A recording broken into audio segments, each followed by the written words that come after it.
Hello friends, आज मी तुम्हाला वसंत हृदय चैत्र या पाठावर 20 MCQs विचारणार आहे. प्रत्येक प्रश्न एका गुणासाठी आहे. चला तर मग सुरू करूया. लेखिकेच्या मते खरा वसंतात्मा म्हणजे कोणता महिना आहे? आणि तुमचे पर्याय आहेत ए. फाल्गुन, बी. वैशाख, सी. चैत्र, डी. पौष. या प्रश्नाचं बरोबर उत्तर आहे पर्याय सी. चैत्र. याचं स्पष्टीकरण असं आहे की पाठाच्या सुरुवातीलाच लेखिकेने स्पष्ट केलं आहे की फाल्गुन, चैत्र आणि वैशाख हे तीनही वसंत ऋतूचे महिने असले तरी चैत्र हा खरा वसंतात्मा आहे, मधुमास आहे. ज्ञानेश्वरांनी वर्णन केल्याप्रमाणे ऋतुपतीच्या द्वारी कशाचे दर्शन घडते? आणि पर्याय आहेत ए. रखरखीत वाळवंटाचे, बी. फळांनी आणि फुलांनी बहरलेल्या वनश्रीचे, सी. पावसाने भिजलेल्या झाडांचे, डी. पानगळ झालेल्या वृक्षांचे. तर याचं अचूक उत्तर आहे पर्याय बी. फळांनी आणि फुलांनी बहरलेल्या वनश्रीचे. याचं कारण असं की पाठात ज्ञानेश्वरांच्या ओवीचा संदर्भ दिला आहे. जैसे ऋतुपतीचे द्वार वनश्री निरंतर. याचा अर्थ वसंतरूपी राजाच्या दारात फुलाफळांनी डवरलेली वनश्री स्वागतासाठी उभी आहे. चैत्र महिन्यात पिंपळाची नवीन पाने कोणत्या रंगाची दिसतात असे लेखिकेने म्हटले आहे? तुमचे ऑप्शन्स आहेत ए. गडद हिरव्या, बी. फिक्कट पिवळ्या, सी. गहिऱ्या गुलाबी, डी. तपकिरी. आणि याचं बरोबर उत्तर आहे पर्याय सी. गहिऱ्या गुलाबी. हे लक्षात ठेवा, कारण लेखिकेने पिंपळाच्या पानांचे वर्णन करताना गहिऱ्या गुलाबी पानांच्या रेशमी पताका असा सुंदर शब्द प्रयोग केला आहे, ज्यामुळे पिंपळाची झाडे गुलाबी फुलांच्या गुच्छांप्रमाणे दिसतात. लेखिकेच्या घराजवळच्या पिंपळाच्या झाडावर कोणती वेल चढली होती? पर्याय आहेत जाई जुईची, बी. मधुमालतीची, सी. बोगनवेलीची, डी. कृष्णकमळाची. या प्रश्नाचं योग्य उत्तर आहे पर्याय बी. मधुमालतीची. कारण पाठात स्पष्ट उल्लेख आहे की आमच्या घराजवळ एक पिंपळाचे झाड आहे, त्याच्यावर मधुमालतीची प्रचंड वेल चढली आहे. कोणत्या झाडाच्या फुलांना लेखिकेने उग्रगंधी म्हटले आहे? तुमचे पर्याय आहेत ए. कडुनिंब, बी. करंज, सी. घाणेरी, डी. माड. आणि बरोबर उत्तर आहे पर्याय सी. घाणेरी. याचं स्पष्टीकरण म्हणजे पाठात घाणेरीचे वर्णन करताना उग्रगंधी घाणेरी असा उल्लेख आहे. तिच्या फुलांचा वास तीव्र असतो, पण ती दिसायला खूप सुंदर असते. घाणेरीच्या फुलांचे सर्वात मोठे वैशिष्ट्य कोणते आहे? पर्याय आहेत ए. ती फक्त एकाच रंगाची असतात, बी. त्यांना सुगंध नसतो, सी.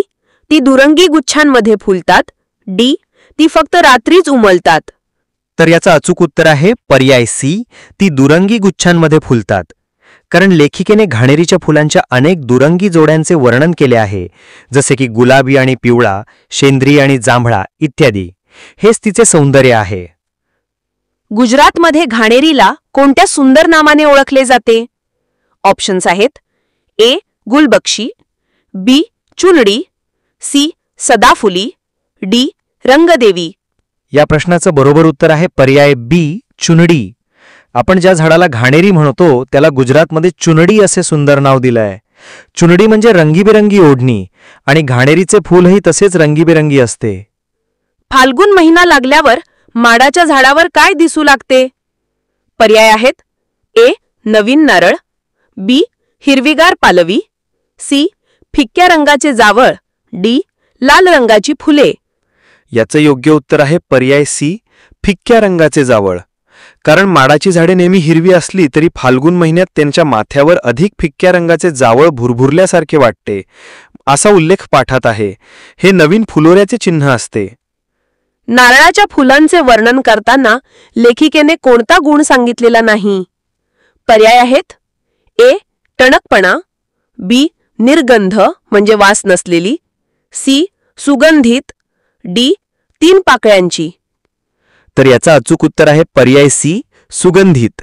कारण पाठात नारळाच्या फुलांना निर्पोदब म्हणजे गंधरहित म्हटले, त्यामुळे सुगंधित हा गुण त्या फुलांमध्ये नसतो.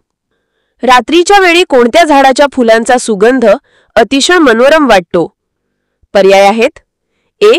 करंजाच्या, बी कडुनिंबाच्या, सी पिंपळाच्या, डी फणसाच्या. बरोबर उत्तर आहे पर्याय बी कडुनिंबाच्या.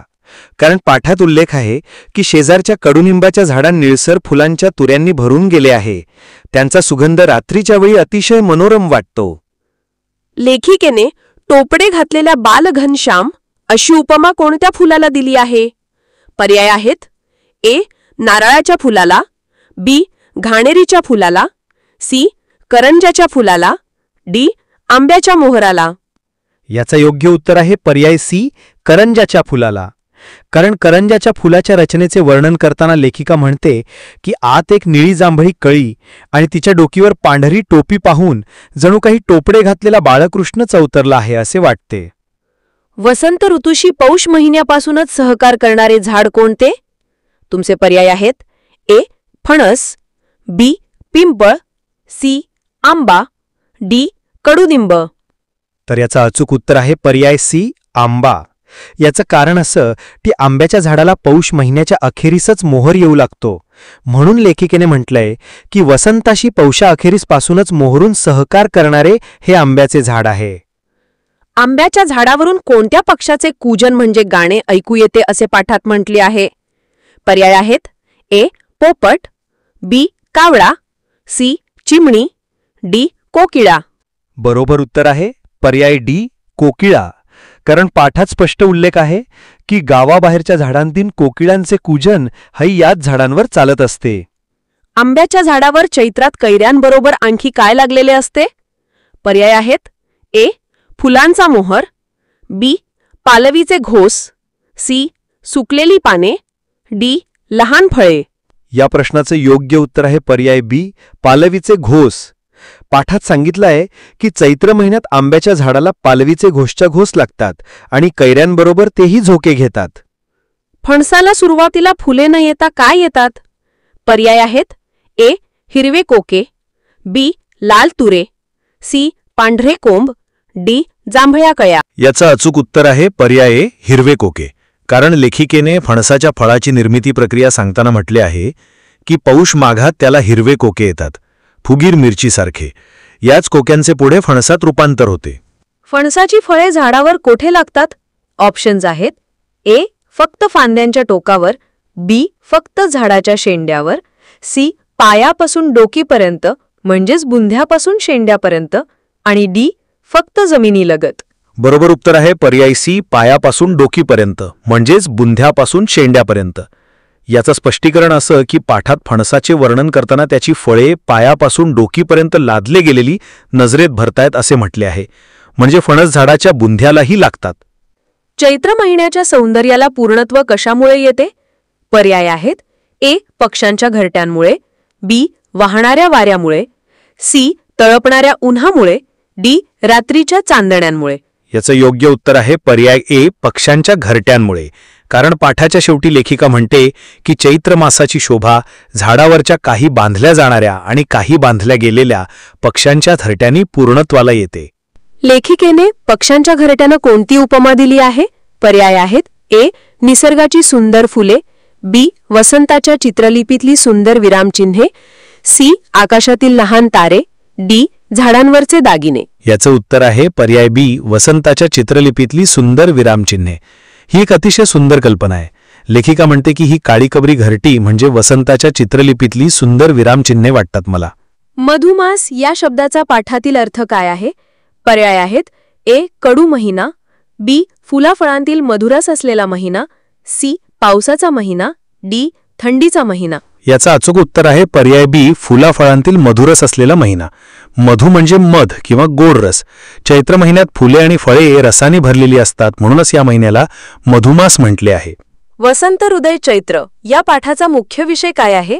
ऑप्शन्स आहेत ए फक्त झाडांची माहिती देणे, बी चैत्र महिन्यातील निसर्गाच्या विविध रूपांचे आणि सौंदर्याचे वर्णन करणे, सी पक्ष्यांच्या घरट्यांचे प्रकार सांगणे, आणि डी गुजराती लोकांच्या आवडीनिवडी. या प्रश्नाचा बरोबर उत्तर आहे पर्याय बी चैत्र महिन्यातील निसर्गाच्या विविध रूपांचे आणि सौंदर्याचे वर्णन करणे. कारण या संपूर्ण पाठात लेखिकेने चैत्र महिन्यात होणारे निसर्गातील बदल, विविध झाडे, फुले, फळे आणि पक्षी यांच्या सौंदर्याचे अतिशय बारकाईने आणि रसाळ भाषेत वर्णन केले आहे. तर मित्रांनो, हे होते आपले वसंत हृदय चैत्र या पाठावरचे 20 प्रश्न. तुम्हाला 20 पैकी किती गुण मिळाले हे तुमच्या नावासोबत कॉमेंट सेक्शनमध्ये आम्हाला नक्की सांगा.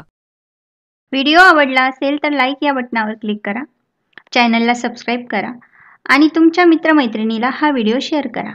कॉमेंट बॉक्समध्ये तुमचे नाव व गावाचे नाव कॉमेंट करा.